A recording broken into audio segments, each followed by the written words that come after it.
Yesterday, well, I met yesterday morning. We met with the, Todd Lowry, athletic director, and Dr. Silva, and they broke the news. And I never a meeting you go into expecting something like that, and so I was, kind of in shock, and it's really disappointed. You know, I had no chance to even see what we can do. Right. It's unfortunate. They've had these meetings going back since November, and I haven't been included on a single one. So I was really blindsided. So I spent yesterday afternoon, contacting all 44 of our players, most of which have gone home for the holidays, and it's a difficult message to deliver by phone. Yeah. I'm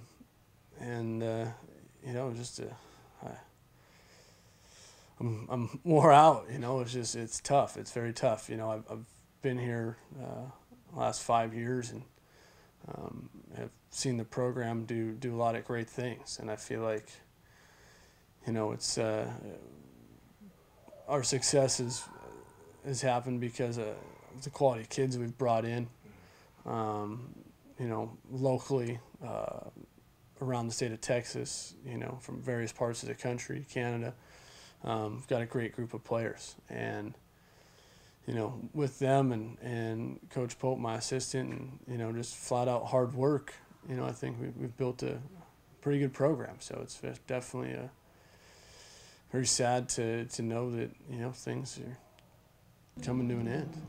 I can't imagine the kids, your young men. I can't imagine they took it very well either.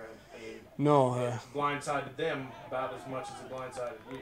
Yeah, usually when you're getting a call from your coach over break, I usually try and call them and just check up, make sure travel things went well, and it's definitely not a conversation they were expecting to have, and they took it tough. A lot of these kids, we have a lot of kids from the Valley here that this is their opportunity to play college baseball. They may not necessarily have the skill level to go to Pan Am and play at the Division I level.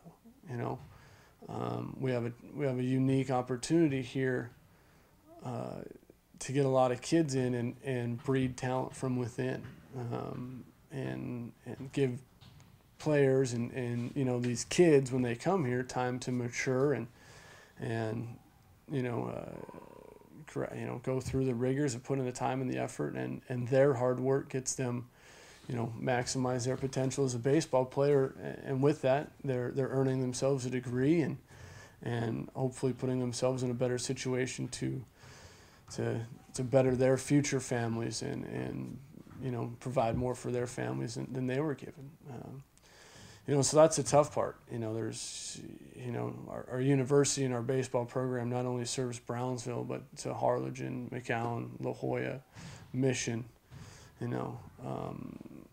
Eagle Pass, all the way up, where there's, somewhat limited opportunities as far as playing baseball at the next level.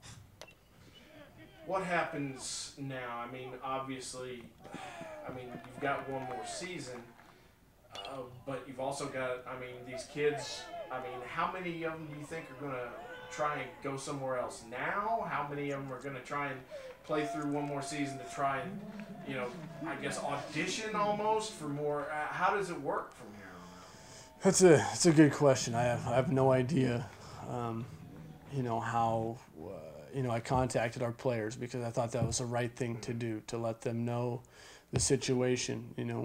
I knew we were going to be in a budget crunch for moving forward. I've got 18 true freshmen I brought in, knowing that we're going to have to build talent from within in the next couple of years because, we knew the split was coming. We knew, there's going to be some budget constraints. Going after a big-time guy, or JC guy wasn't going to be a reality. We had to, build some talent from within. And, that's, I planned for it, and that's what I was doing. And, now, you know, we got a handful of freshmen that I planned on redshirting this year, and you know, you redshirt in a 4-year program to someday be the guy in that program. And so I felt the only way to be true to my players. And I learned a long time ago from a lot of my previous coaches that when you do what's right for the players, you'll never go wrong.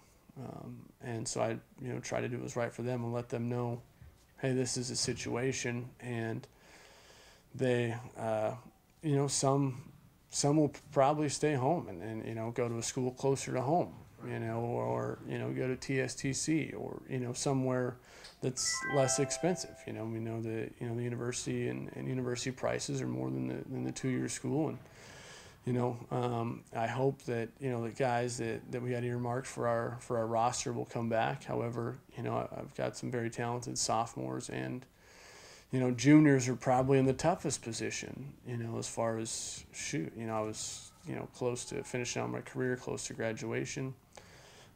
So far, I haven't received any phone calls as far as, hey, coach, I'm going to transfer or anything like that. You know, it may come in the next couple of days. I know this, that the product we put on the field will be good.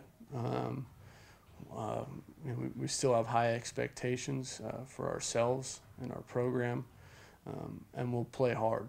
You know, regardless of our future, the guys are here because they play hard, and you know, the individual sacrifices that they make. You know, it's not for the university; it's for the guy next to them and for themselves. So we'll continue to do that, and you know, I don't have to be out recruiting, so you know, we can spend more time on the little things and get more hacks or more ground balls. How do you?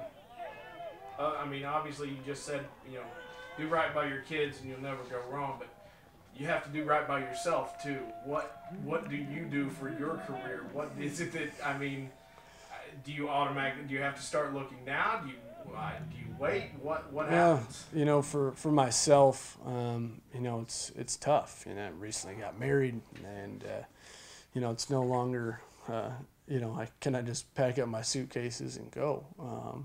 As when I arrived here, you know, you know, work on my resume. I'm not going to leave my players now or in the middle of the season. I'll be here until our last game, you know, until they tell us we can't play anymore. I've really enjoyed my time here, both in the Valley and, you know, as a part of this university. Gave me, you know, an opportunity to be my first head coaching job, you know, and so I'm always grateful for that. But I want to continue coaching. You know, I was talking to somebody, well, I don't know what else to do. I've never done anything else. So I want to continue coaching. I really believe that I can do well, you know, in that career path. So I'm going to, you know, put some feelers out there and you know, I guess start the job search and figure out, you know, where to go. Hopefully, you know, when one door closes, another one opens, and you know, may not agree with things, but hopefully, you know, the man upstairs has a better plan.